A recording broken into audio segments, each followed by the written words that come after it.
Assalamualaikum warahmatullahi wabarakatuh. Halo teman-teman, perkenalkan kami dari kelompok sel hewan 2 yang akan bertamu ke kelompok sel tumbuhan 3. Sebelumnya perkenalkan, saya Maulida selaku tamu yang akan menamu kepada sel tumbuhan 3. Saya Claudia Sunyabela sebagai tuan rumah sel hewan 2. Saya Firma Maria sebagai tuan rumah sel hewan 2. Saya Maisha Putri Laindia sebagai tuan rumah sel hewan 2. Saya Regina Zalfatira Aziza sebagai kameramen dari sel hewan 1. Assalamualaikum warahmatullahi wabarakatuh. Waalaikumsalam warahmatullahi wabarakatuh. Saya Rusdiana dari sel tumbuhan 1 ingin bertamu. Tujuan kalian bertamu ke sel hewan 2 itu apa ya? Jadi tujuan saya bertamu adalah untuk menjelaskan materi dari sel tumbuhan. Apakah boleh? Ya boleh, silakan duduk. Sebelum saya menjelaskan, saya ingin bertanya, apakah kabar tuan rumah? Apakah baik? Alhamdulillah baik. Baik, di sini saya akan menjelaskan materi dari sel tumbuhan dimulai dari dinding sel. Dinding sel adalah lapisan luar pada sel yang berfungsi untuk melindungi sel dan menjaga ukuran sel tetap stabil. Lalu yang kedua ada membran sel, itu bagian lapisan luar yang warna oranye ini. Dia berfungsi untuk melakukan seleksi terhadap zat yang keluar masuk dalam sel. Lalu yang ketiga ada plasmodesmata, yaitu di bagian sini saluran kecil pada dinding sel yang berfungsi untuk kepentingan transportasi dan komunikasi antar bahan sel. Lalu ada sitoskeleton, dia adalah jaringan protein yang bagian seperti benang ini. Dia tuh jaringan protein untuk kepentingan aktivitas dan struktur dalam sel tumbuhan. Terus ada vesikel bermembran yang bagian titik warna kuning ini. Dia berfungsi sebagai tempat penyimpanan makanan. Lalu ada retikulum endoplasma halus yang bagian ini, merah-merah ini. Dia berfungsi untuk melakukan sintesis lemak dan detoksifikasi atau menetralisirkan racun.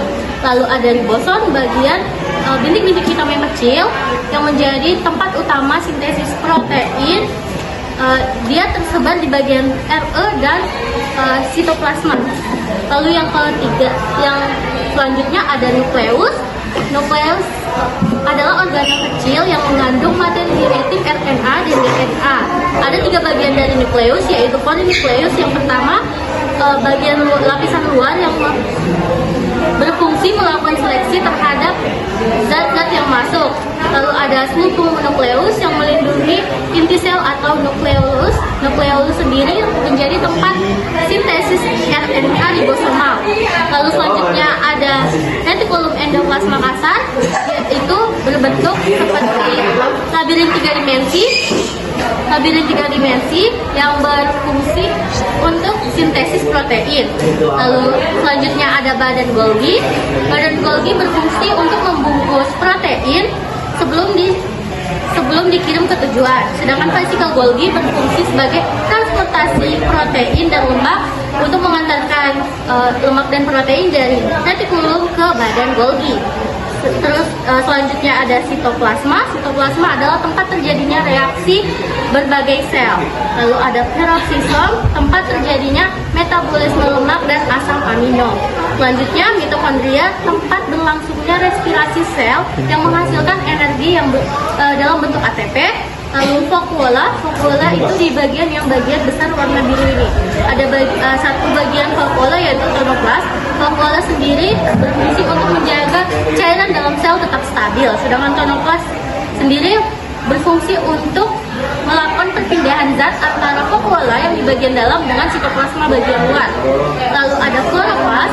Kloroplas sendiri adalah organel yang berwarna hijau karena mengandung klorofil, dan ada 2 bagian dari kloroplas, yaitu ada bagian filakoid, tempat terjadinya fotosintesis, dan butiran pati sebagai tempat hasil dari fotosintesis. Seperti yang sudah saya jelaskan, apakah tuan rumah dapat mengerti apa yang sudah saya jelaskan? Baik, terima kasih untuk waktunya, sudah memberikan saya kesempatan untuk berbagi ilmu pengetahuan. Dengan ini saya izin pamit undur diri. Wassalamualaikum warahmatullahi wabarakatuh.